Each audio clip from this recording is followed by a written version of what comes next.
হারিয়ে যাওয়া শৈশব তুলে ধরা হবে মণ্ডপ সজ্জায়। এবছর পুজোর থিমকে নিয়ে গেল সোমবার দুপুর আনুমানিক 12টা নাগাদ খুঁটি পুজোর মধ্য দিয়ে দুর্গাপুজোর প্রস্তুতি শুরু করে দিল ঘোড়াপীর সার্বজনীন দুর্গোৎসব কমিটি। এবছর তাদের পুজোর 27তম বর্ষে পড়ল। আর জাঁকজমকপূর্ণভাবে অনুষ্ঠিত হলো খুঁটি পুজো। উপস্থিত ছিলেন নাস্তা নিয়ে কাউন্সিলর কাকলি কর্মকার। সার্বজনীন দুর্গোৎসব কমিটি, এটা আমাদের 27তম দুর্গাপূজা হচ্ছে এবার।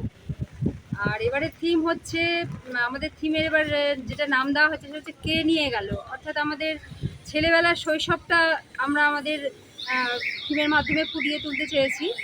যে শৈশব আমাদের হারিয়ে যাচ্ছে, বর্তমান প্রজন্মের হাতে যে আমাদের মোবাইলের মাধ্যমে ওরা তাদের শৈশবটা কাটাচ্ছে, কিন্তু আমরা আমাদের শৈশবটা যেভাবে কাটিয়েছি, যেসব খেলাধুলার মাধ্যমে কাটিয়েছি, যেমন খেলনা, বউ পুতুল খেলা, তারপরে কাটাকুটি, কিতকিত খেলা, তারপরে লুডু ছক্কা, এই খেলাগুলোই আমরা এই প্যান্ডেলের মাধ্যমে, থিমের মাধ্যমে তুলে ধরেছি, যাতে এই বর্তমান প্রজন্ম এইটাকে দেখুক, দেখে অন্ততপক্ষে বুঝতে পারুক যে না, তারা যে জগতে হারিয়ে যাচ্ছে সেই জগৎ থেকে তারা এবার বেরিয়ে আসবে।